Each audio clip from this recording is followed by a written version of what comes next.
Hey everyone, it is Ed Gutowski, and what I wanted to do was to create a lecture where I also talk about Shirley Jackson's The Lottery.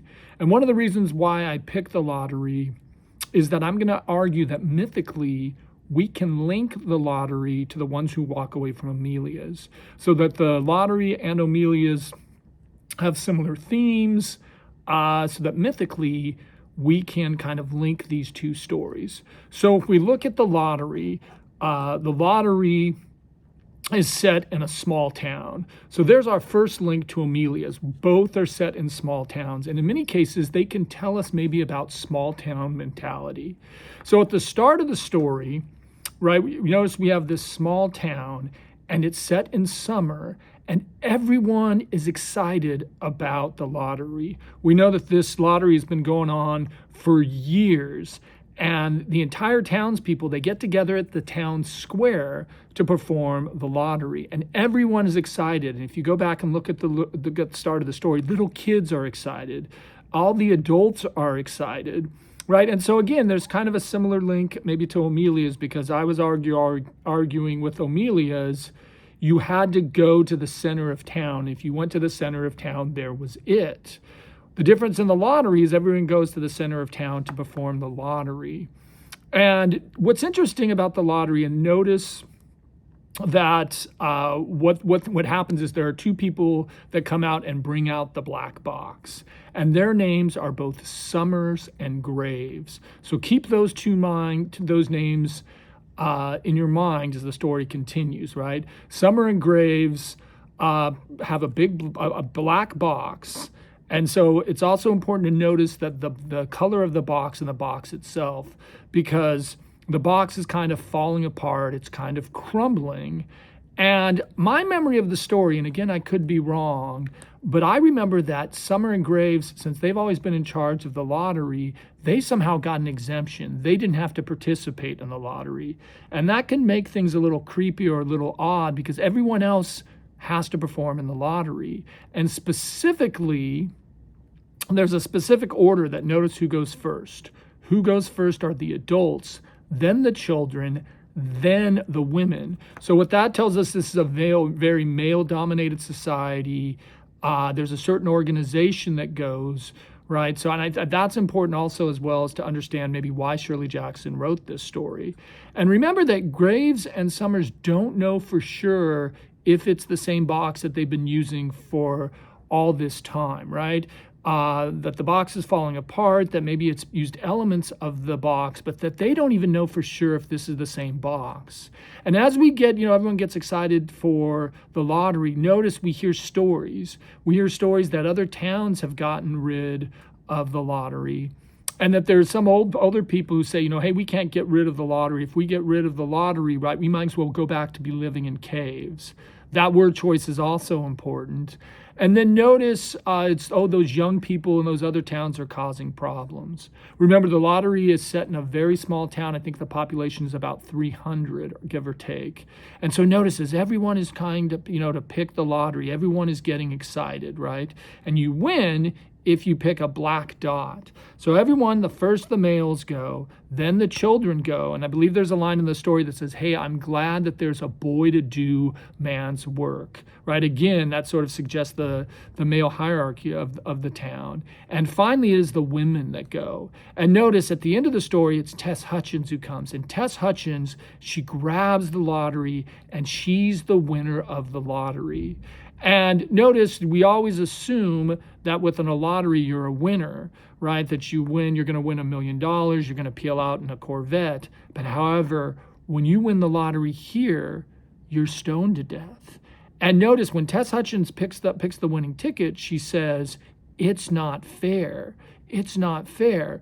But notice what's happening is how excited the crowd is about the winner. And a lot of these people who are our friends, start to pick up rocks. Kids start to pick up rocks.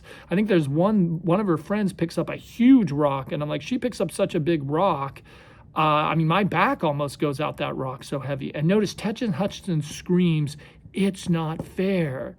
But there's some interesting things that go on in the story, because notice what she's not saying is she's not saying the lottery itself isn't fair.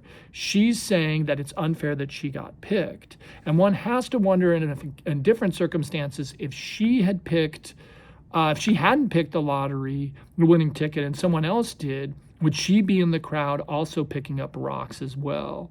So a lot of students are kind of shocked at this story. They're shocked at how could you have a lottery where the winner gets stoned to death? But it's really funny, because if you go back and reread the story, from the beginning of the story, there are little kids who are collecting a big pile of rocks. So Jackson lets you know at the beginning of the story what the lottery is going to be about. And the key to understanding this story is to ask, what does the lottery symbolize? What might it represent? And, one thing that the lottery could represent is it could represent tradition, right? Because this lottery has been going on for so long, right, that they've just been continuing to do this year after year, that people have forgotten why they're doing the lottery. But it kind of symbolizes tradition, and how once something gets established with tradition, people stop critically thinking and asking questions. And the irony is when they say, oh, the other people are giving up the lottery, right? And they say, oh, you might as well be going back in a be living like a caveman if you give up the lottery. But it's only a caveman would come up with the idea of thinking of a lottery where instead of winning $1 million, you get stoned to death. There's some arguments that the lottery could represent some sort of sacrifice for a harvest, because we know it's a farming community. There's also an argument, and it's again another mythic link we could do to the ones who walk away from Amelia's sacrifice, right? That there might be an implication of some sort of Christ-like figure here, right? So the key is to ask, what's the lottery symbolize? What it represents? And notice, right, that I was mentioning that it's a very male-dominated oriented society, right? That males go first, boys go second, and then children, and then women. So there's an argument that this could be an example of feminism. Now, when Shirley Jackson wrote the story, she wrote the story at the end of World War II, and basically around, I think it's written around 1949, somewhere between 45 and 49. And so notice during the war, when the men went out to go fight in World War II, a lot of the women entered the workforce, and they worked in government, or they worked in various jobs. But when the war was over and the men returned to the workplace, women were expected to go back into their traditional roles. And so some people argue Shirley Jackson wrote this story as kind of a commentary on that, maybe a commentary on feminism. There's also an argument that this story represents an example of maybe the civil rights movement, right? Because notice when the civil rights movement began, it became very violent, it became very bloody, and a lot of old people blame the younger generation for wanting to fight for civil rights. The interesting thing about this story is when it was originally published in the New Yorker magazine, and when it was published in the New Yorker, there were kind of two responses. One, people thought the story was so violent that they canceled their subscription to the lottery.